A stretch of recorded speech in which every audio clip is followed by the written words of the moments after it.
வணக்கம். நல்ல நேரம் நிகழ்ச்சியின் சார்பாக அத்துணை சப்ஸ்கிரைபர்களையும் எல்லா அன்பு உள்ளங்களையும் எனது நண்பர்களையும் வருக வருக என வரவேற்பதில் பெருமகிழ்ச்சி கொள்கிறேன்.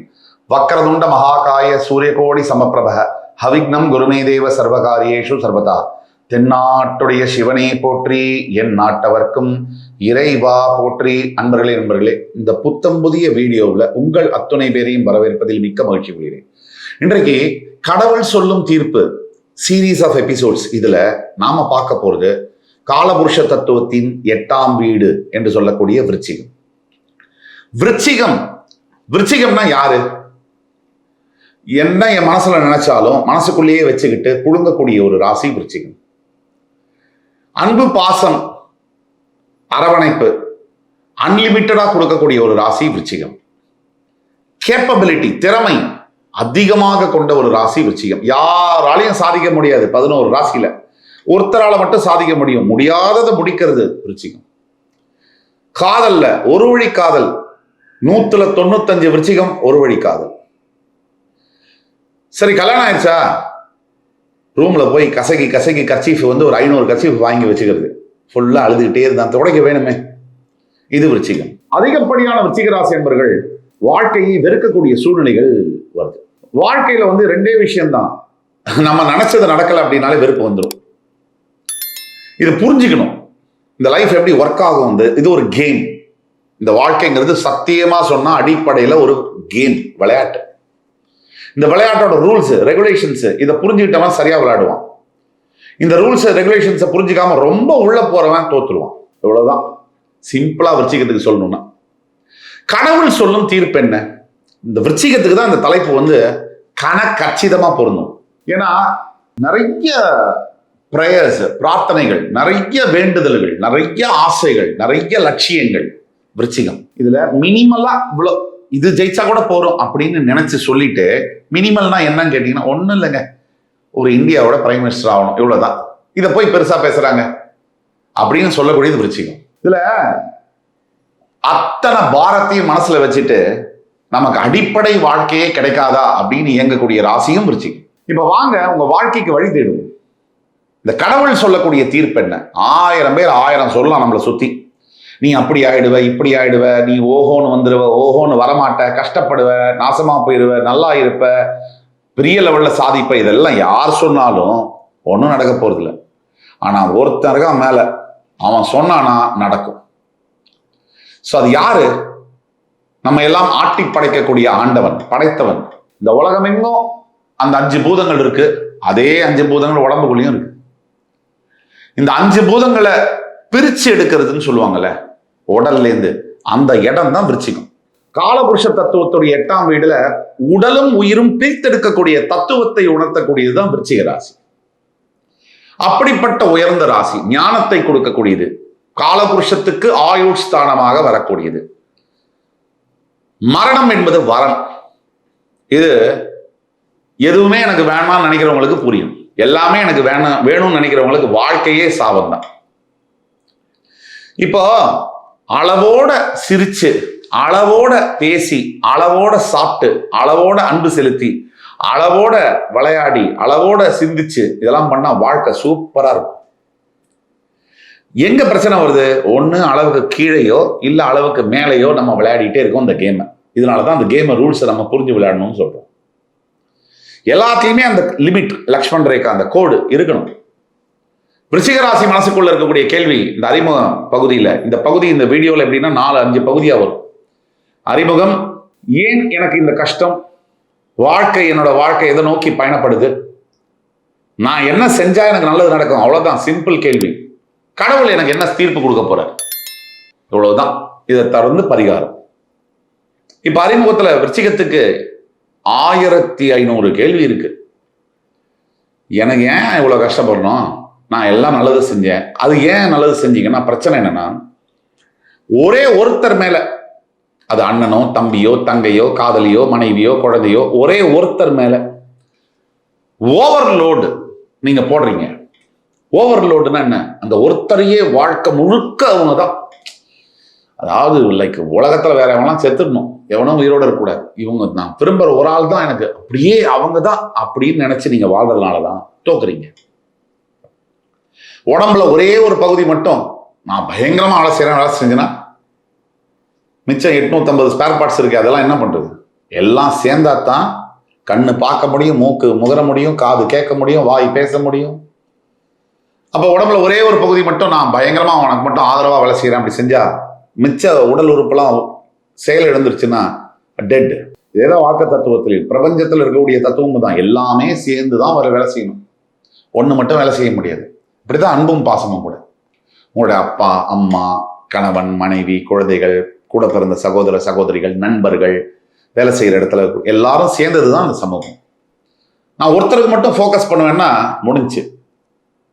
அந்த மாதிரி இருக்கவும் கூடாது, இருக்கவும் முடியாது. அப்ப என்ன பண்ணணும்? நீங்க அதை பத்தி பேசுவோம். ஏன் எனக்கு இவ்வளவு கஷ்டம்? முதல் பகுதியில விருச்சிகத்துக்கு கஷ்டம் 2 வகையில வருது. ஒண்ணு நீங்களா ஏற்படுத்திக்கக்கூடிய கஷ்டங்கள், இன்னொன்னு மற்றவங்க உங்களுக்கு கொடுக்கக்கூடிய கஷ்டங்கள். அதனால நீங்களா ஏற்படுத்திக்கக்கூடிய கஷ்டத்தை பார்த்து இல்ல பார்க்காம மற்றவங்க உங்களுக்கு கொடுக்கக்கூடிய கஷ்டங்கள், இது 2த்தினால விருச்சிகத்துக்கு வாழ்க்கை முழுக்க பிரச்சனையாவே இருக்கு. இதுல நீங்களா ஏற்படுத்திக்கக்கூடிய பிரச்சனைகள், சாரி பிரதர்ஸ் அண்ட் சிஸ்டர்ஸ், நீங்களா ஏற்படுத்தக்கூடிய பிரச்சனைகள் தான் அதிகம். மற்றவங்க உங்களுக்கு கொடுக்கக்கூடிய பிரச்சனைகள் கம்மி தான், ப்ரப்போர்ஷனேட்லி கம்மி. உங்களால உங்களுக்கு பழகிருச்சு, உங்களுக்கு ஒரு போதை மாதிரி ஆயிடுச்சு. பிரச்சனைக்குள்ள இருந்து இருந்து இருந்து பிரச்சனையை பத்தியே நினைச்சு நினைச்சு நினைச்சு பிரச்சனையை பத்தியே பேசி பேசி உங்களுக்கு மட்டும் இல்ல, பல மனிதர்களுக்கு அந்த போதை இருக்கு. உங்களுக்கு அந்த போதை அதிகமா இருக்கு. உங்களால பிரச்சனையை விட்டு வெளியில வரவே முடியல, பிரச்சனை முடிஞ்சதுக்கு அப்புறம் கூட. ஏன்?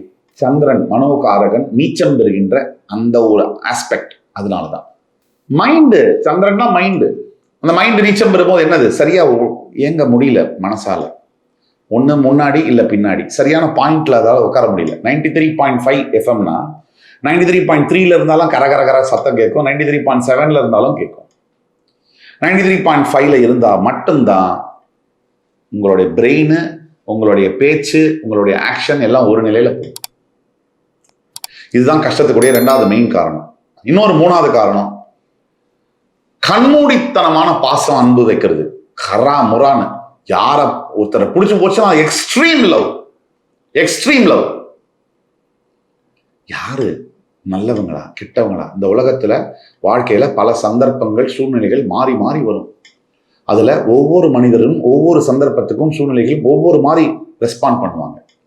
இதெல்லாம் நம்ம படிக்கிறதுக்குன்னா நம்ம 500 வருஷம் இங்க வாழணும். அவ்வளோ லேசில மனுஷர்களை படிச்சிட முடியாது. அப்ப இந்த கணக்கு தவறாகும் போது, போடும் கணக்கு தவறானால் போகும் பாதை தவறாகும். அப்ப இந்த மாதிரி பிரச்சனை வரும்போது விருச்சிகத்துக்கு தடுமாற்றங்கள் வருது. இது 3வது காரணம். 4வது காரணம், ஏன் இந்த கஷ்டங்கள்? ஏன் இந்த கஷ்டங்கள்னா ஓவர் திங்கிங். அது ஒரு பெரிய பிரச்சனை உங்களுக்கு. ஒரு விஷயத்தை பத்தி ஒரு தடவை யோசிங்க, 3 தடவை யோசிங்க, 5 தடவை யோசிங்க பிரதர். ஒரு நைட்டு ஃபுல்லா ஐயோ இப்படி நடந்துச்சே, இவங்க இப்படி பேசிட்டாங்களே, இது இப்படி நடந்துச்சு, எனக்கு இப்படி நடந்துச்சு, என்னை விட்டு போயிட்டாங்களே. பாஸ் இருக்கணுங்கிறவங்க இருப்பாங்க, விட்டுட்டு போகணுங்கிறவங்க விட்டுட்டு தான் போவாங்க. நீங்க அவங்களுக்கு சொர்க்கத்தையே கொண்டு வந்து காமிச்சாலும் வாழ வச்சாலும் கூட விட்டுட்டு போவாங்க. இதுல மாற்று கருத்தே இருக்க முடியாது. விட்டுட்டு போகணும்னு நினைக்கிறவங்க விட்டுட்டு தான் போவாங்க. எல்லா விஷயமும் நம்ம லைஃப்ல நடக்கக்கூடிய அத்தனை விஷயத்துக்கும் ஒரு பர்ஃபெக்ட் ரீசன் இருக்கு, அண்ட் டைமிங் இருக்கு. இதை நீங்க நம்பணும். இது அவன் மேலிருந்து கொடுக்கக்கூடிய பர்ஃபெக்ட் ரீசன் அண்ட் டைமிங். விருச்சிகத்துக்கும் அப்படிதான். ஒரு விஷயம் நடக்குதுன்னா அதுக்கு பர்ஃபெக்ட் ரீசன் இருக்கு, பர்ஃபெக்ட் டைமிங் இருக்கு. இதை நீங்க முதல்ல ஸ்ட்ராங்கா பிலீவ் பண்ணணும். இன்னையிலேருந்து சொல்றேன், விருச்சிக ராசிக்கு ஒவ்வொரு சம்பவமும் உங்க வாழ்க்கையில நடக்கக்கூடிய முக்கியமான விஷயங்களும் அதுக்கு பர்ஃபெக்ட் ரீசன், பர்ஃபெக்ட் டைமிங் அந்த ஆண்டவனால எழுதப்பட்டது. அதை நீங்க என்ன நினைக்கிறீங்க? ஒண்ணு ஓவர் பாஸ் பண்ணணும்னு நினைக்கிறீங்க, இல்ல டவுன் பண்ணணும்னு நினைக்கிறீங்க. 2மே உங்களால நடத்தவே முடியாது. உங்க கையில பவரும் கிடையாது, ஒண்ணும் கிடையாது. Just an actor. ஸ்கிரிப்ட் டைரக்டர்கள் அவன் தான். சுவிட்ச் அங்க அமுத்தினாலும் நீங்க ஆடத்தான் வேணும். இதுல இருந்து எப்படி ஹேண்டில் பண்ணணும்? வாழ்க்கை எந்த திசையை நோக்கி போகுது? இப்ப விருச்சிகத்துக்கு 4ல ராகு, 5ல சனி, 8ல குரு வரக்கூடியவர் 9க்கு ஜூன் 2ஆம் தேதி வராரு. தாயா உனக்கு பிரேக்கிங் நியூஸ். உங்களுக்கு எல்லாருக்குமே, என் தோழர்கள் விருச்சிக ராசி அன்பர்களுக்கு எல்லாம் பிரேக்கிங் நியூஸ் என்ன? அண்ணாமலை படத்துல சொல்றாரு ரஜினி, இந்த நாள் உன் கேலண்டர்ல குறிச்சு வச்சுக்கோன்னு. அந்த மாதிரி நாள் உங்களுக்கு அந்த டைம் வருது. அப்படி கடகத்துக்கு வந்து உச்ச குரு உங்களை வந்து 5ஆம் பார்வையா சிறப்பு பார்வையா பார்க்க ஆரம்பிக்க போறார். புலம்பி புலம்பி அழுது அழுது உருண்டு உருண்டு கவலைப்பட்டு கவலைப்பட்டு 10 பைசா பிரயோஜனம் இல்லை. நெக்ஸ்ட் என்ன? என் மேல 1000 கல் அடிக்கிறியா, 1001வது கல் எப்ப வரும்னு கேட்கறது தான் தில்லு. அந்த நெக்ஸ்ட் என்ன? அந்த நெக்ஸ்ட் 2ஆம் தேதி ஜூனுக்கு அப்புறம் வரும். இந்த 2ஆம் தேதி ஜூனுக்கு அப்புறம், ஏன்னா குருவுடைய பார்வை சாதாரண குரு இல்ல பிரதர், உச்ச குருவுடைய பார்வை உங்கள் ராசியின் மேல விழப்போகுது. கரெக்டா ஜூன் 2ல இருந்து உங்க லைஃப் ஸ்டார்ட்ஸ் டாட். அங்கிருந்து தொடக்கம். உங்கள் ராசியின் 3ஆம் வீடு 5ஆம் வீடு மேல குரு பார்வை விழுது. இது 30 இயர்ஸுக்கு அப்புறம் இப்படி ஒரு சம்பவம் நடக்குது. குரு கடகத்துலதான் உச்சம் பெறுவார், இது எல்லாருக்கும் தெரியும். அப்படி உச்சம் பெற்ற குரு விருச்சிகத்தை பார்ப்பார். இதுக்கு முன்னாடி 30 வருஷம் முன்னாடி பார்த்தார், இப்ப வரார். சமீபத்தில் வெளியான கருப்பு படத்துல வரா மாதிரி கருப்பு எங்களை காப்பாத்துங்கிற மாதிரி கடவுள் உங்களை காப்பாத்த வரார். இந்த வாழ்க்கை வந்து அந்த திசையை நோக்கி போகுது. அடுத்தது, எல்லாம் சொல்லிட்டீங்க சாமி, எனக்கு என்ன செஞ்சா எனக்கு நல்லது நடக்கும், மண்டை போட்டு குடையுதுன்னீங்க. மனசு மனோகாரகன் சந்திரன் நீச்சம்ங்கிறதுனால மண்டையை குடையதான் செய்யும், என்ன நேரமும் குத்திக்கிட்டே இருக்கும். அதுக்கு தான் குரு பலம் என்பது தேவை. இப்போ இறைவனுடைய பலத்தை வச்சு மட்டும்தான் எதையுமே ஜெயிக்கவும் முடியும், ஹேண்டில் பண்ண முடியும், பிரச்சனைகளை பார்க்க முடியும். அப்போ என்ன செய்தால் நல்லது நடக்கும்? விருச்சிகத்தை பொறுத்த வரைக்கும் உங்கள் ராசிநாதன் செவ்வாய்.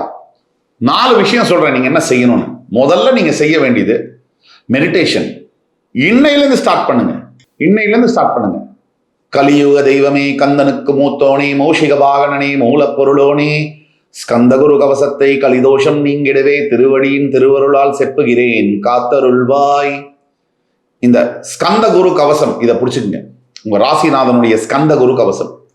உங்கள் ராசிநாதன் உங்களுக்கு மட்டும் கடவுள் இல்லைங்க, இந்த உலகத்துக்கே 12 ராசிகளையும் காப்பாத்துறவன் முருகன் தான். அகத்தியருக்கு ஜோதிடத்தை உபதேசம் பண்ணவனும் முருகன் தான். அந்த முருகப்பெருமானை பிடிச்சுங்க, அவன் திருவடியை பிடிங்க, வேல் பூஜை பண்ணுங்க, வேலும் மயிலும் துணைன்னு நினைங்க. நினப்பு தான் வாழ்க்கையை மாற்றும். நினப்பு தான் நம்ம பேசுற வார்த்தையை மாற்றும். நினப்பு தான் நம்ம செயலை வடிவம் பெற வைக்கும்.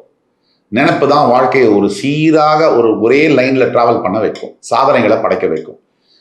எப்பேற்பட்டவங்களும் உங்களை மாதிரி இல்லை, உங்களை விட 100 மடங்கு கஷ்டப்பட்டவங்க எல்லாமே ஜெயிச்சதுக்கு காரணம் முருக பக்தி. இதை நீங்க பிடிச்சுக்கணும். உங்க குலதெய்வம் முருகனா இருந்தால் இன்னும் நல்லது. குலதெய்வம் கோயிலுக்கு போயிட்டு வரணும். அனைத்து விருச்சிக ராசி அன்பர்களும் தவறாமல் திருச்செந்தூரில் இருக்கக்கூடிய சிவசுப்பிரமணிய சுவாமியை வழிபட வேண்டும். முடிந்தால் கோவிலுக்கு போகணும், முடியலையா பக்கத்தில் இருக்கக்கூடிய கோவில் முருகன் கோவில். இது ஒவ்வொரு செவ்வாய்க்கிழமை அன்றும் முருகனை நினைத்து விரதம் இருக்கலாம். ஸ்கந்தகுரு கவசம் டெய்லி சாயங்காலம் 6 மணி ஆனா சொல்லணும். ஆபீஸ்ல இருக்கீங்க, வேலை போறீங்க, டிராவல்ல இருக்கீங்க, ட்ரெயின்ல இருக்கீங்க, போடுங்க ஹெட்போன்ஸை. கண்டதையும் கேட்குறீங்க, நாள் முழுக்க கண்டதையும் பார்க்குறீங்க, ஏன் 10 நிமிஷம் இல்லையா இருக்கு இல்லையா, ஹெட்போன்ஸை போடுங்க. பிறகு 2வது பாயிண்ட், என்ன செய்தால் நல்லது நடக்கும்? எல்லாத்து மேலேயும் ஒட்டிக்காதீங்க. சொத்து மேல, கார் மேல, காதலன் மேல, காதலி மேல, கணவன் மேல, மனைவி மேல, குழந்தைங்க மேல, வேலை மேல, பதவி மேல, எல்லாத்து மேலேயும் பல்லி மாதிரி ஒட்டிக்காதீங்க.